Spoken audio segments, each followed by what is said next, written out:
Asalaamu calaykum waraxmatullaahi wabarakaatuh. Dhammaan dadka ku xiran channelka Baadiso waxaan marka hore idin leenahay ku soo dhawaada channelka. Waxaan hadduu alla yiraahdo idinku soo gudbin doonaa halkan mowduucyo aan isleenahay waxa ay ka faa'iidi doonaan bulshada halkan ku xiran. Waxaan maanta qaybtan uga hadli doonaa qayb ka mid ah nuxurka buug uu qoray qoraaga u dhashay dalka Canada ee Brian Tracy, kaasoo aan isleenahay wax badan ayay dadku ka faa'iidi doonaan qoraalada ku jira buuggaasi oo intooda badan la xiriira siyaabaha uu qofku noloshiisa ku horumarin karo. Inta aanan gelin, magacaygu waa Xasan Nuur Maxamed. Waxaan idinka codsanaynaa inaad muuqaalkan gaarsiisaan dad badan si aan ugu dhiirano inaan soo badino mowduucyada kuwan la midka ah ee aan ugu talagalnay dadka ku xiran channelka. 10% of people think about what they want and how to get it most of the time. They think about what they want. Haddii aan gudagalo mowduuca, Brian Tracy oo ah qoraaga buuggan aan soo koobnay ayaa waxa uu si gaar ah buugaag kala duwan uga qoray arrimaha la xiriira sida qofku ku horumarin karo naftiisa. Waxaana tirada buugaagta uu qoray lagu qiyaasay ilaa 80 buug kuwaasoo lagu turjumay luqado kala duwan.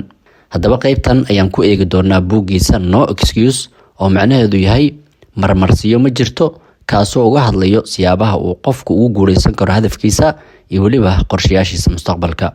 Marka laga hadlayo horumarka, dadku isku soo uma arkaan qorshayaasha noloshana. Qof walba waxa uu leeyahay milooyin iyo hiigsi uu doonayo inuu gaaro, balse habka loo maro gaarista ahdaafta ayaa lagu kala duwan yahay. Waana arrin u baahan inaad marka hore alla ku xirnaato, sidoo kalena adeegsato tabaha cilmiyeysan ee loo maro xaqiijinta ahdaafta iyo horumarinta shakhsiyadaada si aad u gaarto halka aad hiigsanayso. Qoraaga ayaa si gaar ah carabka ugu adkeeyay muhiimadda ay leedahay in qofku leeyahay self discipline oo ah awoodda uu qofku u leeyahay inuu xakameeyo dareenkiisa kana guuleysto waxyaalaha dib u dhigi kara. Qoraaga ayaa yiri, guusha ugu horeysa uguna wanaagsan waa inaad naftaada ka adkaato. Mar uu qeexayay guusha ayuu ku sheegay inay tahay inaad awoodi karto inaad u noolaato sida aad adigu doonayso, adigoo sameynaya oo qura waxyaabaha aad doonayso inaad sameyso, dadka aad adiga dooratay iyo xaaladda aad adigu ugu talagashay inaad u sameyso. Mar walba oo aad sawirato waxa ay kaaga dhigan tahay guusha, waa mar walba oo aad si dhaqsi ah u arkayso waxyaabaha ay tahay inaad wax badan ama wax yar ka sameyso si aad u bilowdo in aad abuurato nolosha aad ku qanacsan tahay. Waxyaalaha ugu waaweyn ee ku diidi kara inaad u jeesato dhanka riyadaada ayuu ku sheegay inay caadiyan tahay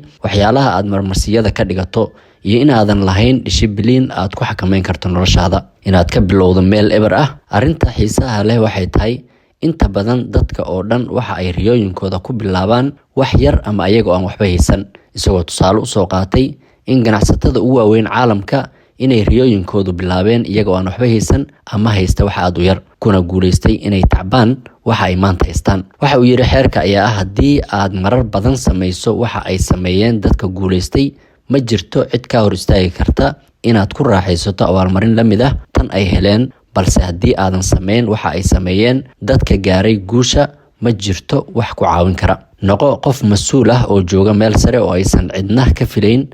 Naftaada ha barin marmarsiyada.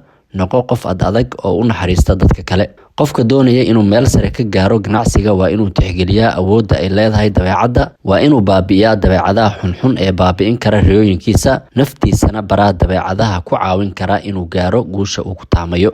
Qaar ka mid ah dhibaatooyinkeena ugu badan iyo walaaca nolosha waa kuwa la xiriira lacagta.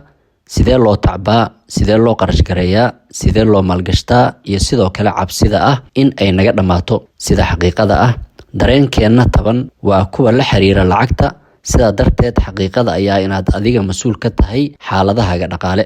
Adigaa dooranaya, adigaa go'aansanaya, adigaa ka mas'uul ah. Ma ku eedeyn kartid dhibaatooyinkaaga maaliyadeed iyo xaaladaha kale ee adiga ku haysta cid kale. Adiga ayaa steerinka u haya noloshaada. Haddii aadan aqoon halka aad u socoto, waxaa ku geynaysaa dhaba kaste oo aad qaado.